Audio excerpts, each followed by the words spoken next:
G3 Weekly.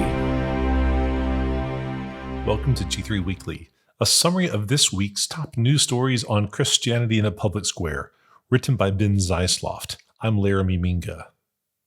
This week, megachurch pastor Andy Stanley held a conference seeking to provide room for homosexuality and transgenderism. New York City announced a new on-demand abortion service controlled by the government. Meanwhile, a couple in the United Kingdom are fighting attempts from the state healthcare service to have their baby removed from life support. Andy Stanley hosts Affirming conference. Though they know God's righteous decree that those who practice such things deserve to die, they not only do them, but give approval to those who practice them. Romans 1:32. Andy Stanley, the pastor of North Point Community Church in Atlanta, Georgia, held a conference last week designed to endorse homosexuality and transgenderism. Various speakers at the conference presented cases for the biblical permissibility of homosexuality and hosted a panel about raising children who see themselves as members of the opposite sex. Stanley reportedly said that biblical marriage is between a man and a woman, but added that some individuals in his church are in so-called same-sex marriages, reminding his congregants that the lifestyle choice is ultimately their decision. Our decision is to decide how we respond to their decision, he said. Our decision as a group of local churches is how we are going to respond to their decision. And we decided 28 years ago, we draw circles. We don't draw lines. We draw big circles. Several prominent evangelical ministers warned that Stanley was departing from the historic faith by excusing unnatural sexual sin. Jesus came to save sinners, and thus we are saved. But Jesus never drew circles that ignored the reality of sin.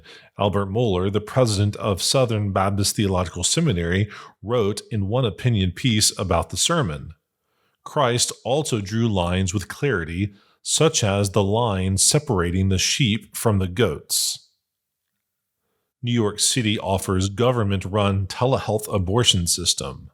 When the righteous increase, the people rejoice, but when the wicked rule, the people groan. Proverbs 29:2. New York City launched the first public health program in the nation that will provide telehealth abortion access for residents desiring to murder their children. Residents can request and receive abortion pills in the mail within a few days, provided they are in New York City during a telehealth appointment and during the time they plan to take the pills. The majority of abortions in the United States occur through so-called medication abortions, in which a mother takes a series of 2 pills to respectively cause the death of her child and the induction of a premature delivery, according to data from the Guttmacher Institute. Here in New York City, we will not allow the far right to continue its crusade to strip women of their reproductive rights, New York City Democratic Mayor Eric Adams remarked in a press release. Telehealth abortion care allows the people in our lives to make the choices they need privately and safely so that they can decide what is best for them and their futures.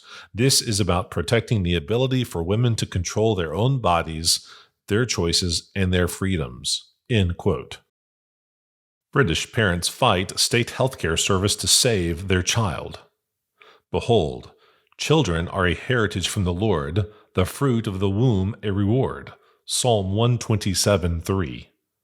The parents of Indy Gregory, a 7-month-old baby girl receiving critical care in the United Kingdom, will face a hearing in the British High Court to prevent the nation's public healthcare system from removing the child's life support. Indy is currently receiving treatment for a rare mitochondrial disease at the Queen's Medical Center in Nottingham, which is run by the National Health Service. Her parents were told by doctors that her best interest would be to no longer receive care, even though she responds to touch and has a happy disposition, according to a press release from Christian Concern. Her parents, Claire Staniforth and Dean Gregory, were told abruptly that they would have 48 hours to prepare for a legal hearing that would determine the fate of their child. We know she will never be the same as other children because she has disabilities, but it breaks her hearts to think that doctors don't want to give her that chance at life, her father said in the release. They are saying she would get palliative care only. She is disabled, but that does not mean she does not have a good quality of life. State healthcare systems in secularized Western nations have been criticized in recent years for offering medically assisted suicide and seeking to remove critical care in difficult cases. You can read this edition of G3 Weekly at g3min.org.